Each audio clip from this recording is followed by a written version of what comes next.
उद्धव बाळासाहेब ठाकरे आमचे साहेबांनी माझ्यावर जो विश्वास दिलेला आहे, दाखवलेला आहे, त्याबद्दल मी त्यांची अत्यंत ऋणी आहे. मला कल्पना आहे जबाबदारी जरी मोठी असेल आणि समोर कोणी प्रतिस्पर्धी असेल तरी मला एकच सांगावंसं वाटतं की हा जो कल्याण लोकसभा जी आहे ती नेहमीच शिवसेनेच्या पाठीशी उभी राहिलेली आहे आणि यावेळेलासुद्धा शिवसेना उद्धव बाळासाहेब ठाकरे यांच्या पाठीशीच उभी राहणार, मला खात्री आहे.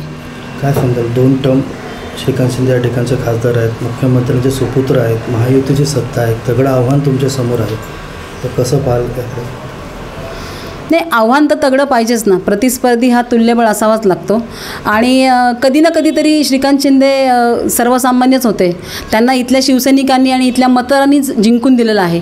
त्यामुळे हे काही नवीन नाही आहे. त्यांना त्यावेळेला जिंकून दिलं, त्यावेळेला काम करणारे सगळे आम्हीच होतो त्यांचं. आणि आज मला उमेदवारी मिळालेली आहे, काम करणारे तेच शिवसैनिक आहेत आणि आम्ही सगळेजण मिळून आमच्या पक्षाचं नाव मोठं करणार आहोत. एकंदरीतच तुमचा जर राजकीय प्रवास पाहिला तर तुम्ही शिवसेनेपासून तुमची राजकीय कारकीर्द सुरुवात झाली. मध्यंतरी तुम्ही मनसेत प्रवेश केला होता, तुम्ही पुन्हा शिवसेनेत, त्यानंतर पुन्हा शिवसेनेत प्रवेश केला.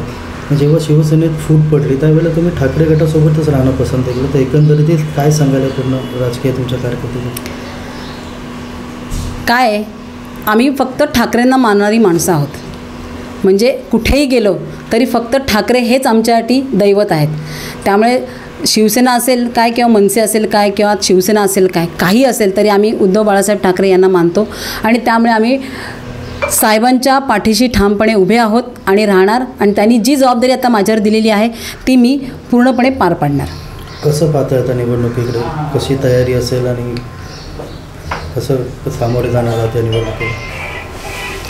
निवडणुकीला सामोरं जाताना मला असं वाटतं की सगळीकडे जे आता हे 6 विधानसभा मतदारसंघ आहेत त्याच्यामध्ये आमचे जे शहर प्रमुख आहेत, विधानसभा प्रमुख आहेत, जिल्हा प्रमुख आहेत, जिल्हा संघटक आहेत, आमच्या सगळी महिला आघाडी आहे, आमचे जेवढे सगळे कार्यकर्ते आहेत हे सगळे कार्यकर्ते मला वाटतं अगोदरपासूनच तयारीमध्ये आहेत. फक्त आज औपचारिकता उद्धव साहेबांनी पार पाडले की उमेदवार जाहीर केला आहे. त्यामुळे काम तर सुरू झालेलं आहे, काम तर करतात आहेत, लोकांपर्यंत रोज पोहोचतात आहेत.